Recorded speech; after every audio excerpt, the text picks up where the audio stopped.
कल्याणमध्ये मराठी कुटुंबाला मारहाण करण्यात आल्याचा धक्कादायक प्रकार घडलेला आहे।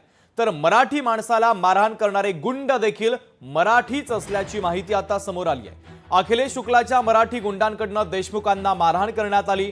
मारहाण करणाऱ्या 5 पैकी 2 मराठी असल्याची माहिती आता समोर आलेली आहे। तर सुमित जाधव, दर्शक बोराडे असं या मराठी गुंडांचं नाव आहे। त्या दोघांना पोलिसांनी अटक केली आहे। मुख्य आरोपी अखिलेश शुक्ला अद्यापही फरार असल्याचं कळतंय। तर कल्याणमध्ये एका मराठी कुटुंबाला बेदम मारहाण करण्यात आलेली होती आणि या मराठी माणसाला मारहाण करणारे गुंड देखील मराठी असल्याची माहिती आता समोर आली आहे।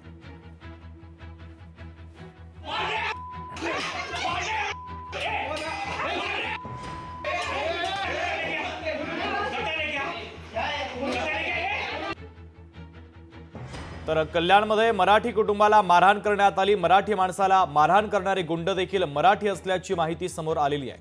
तर देशमुखांची प्रतिक्रिया देखील या प्रकरणाच्या संदर्भात समोर आलेली आहे।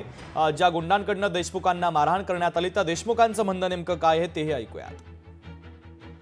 नंतर त्यांचा ज्यावेळी वाद चालला होता त्यावेळी ते बोलले की तुम लोग मराठी ऐसा लोग हो, गंदे लोग हो, मच्छी खाते हो, मटन खाते हो, तुम लोग यहाँ पे कैसे आते हो। त्यावेळी बोलले की भाई तुमचा मॅटर आहे, तुम्ही दोघं सुलझा, मराठी माणसाचं नाव घेऊ नका।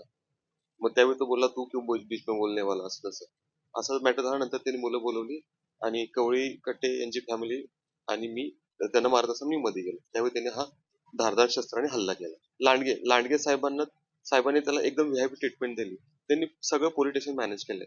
त्यांना लांडगे साहेबांना रिक्वेस्ट करत होतो की गुन्हा नोंद करा, खून झाला, शर्ट त्यांना दाखवला रक्ताने भरलेला, पण नाही। पण शुक्लाला वेगळी ट्रीटमेंट होती, आम्हाला वेगळी ट्रीटमेंट होती।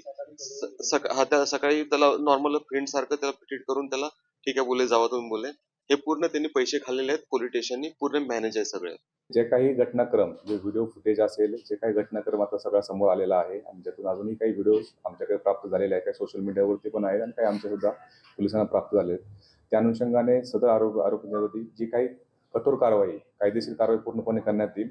त्यामध्ये कुणालाही त्या ठिकाणी सपोर्ट करण्यात येणार नाही आणि जे काही कायद्याच्या दृष्टिकोनातून जे काही कारवाई आहे त्या आरोपींच्यावरती सर्व करण्यात येईल। आतापर्यंत 2 आरोपींना ताब्यात घेतलेला आहे, इतरही आरोपींचा शोध सुरू आहे, ते सुद्धा लवकर आम्ही अटक करत आहोत। हमारे आदरणीय हिंदू हृदय सम्राट बाला साहब ठाकरे जी ने शिवसेना की शुरुआत मराठी अस्मिता को बचाने के लिए, मराठी अस्मिता का मान सम्मान बढ़ाने के लिए किया हुआ है और इसलिए इसके बारे में खुद मुख्यमंत्री महोदय जी ने सदन में इसके ऊपर निवेदन किया हुआ है।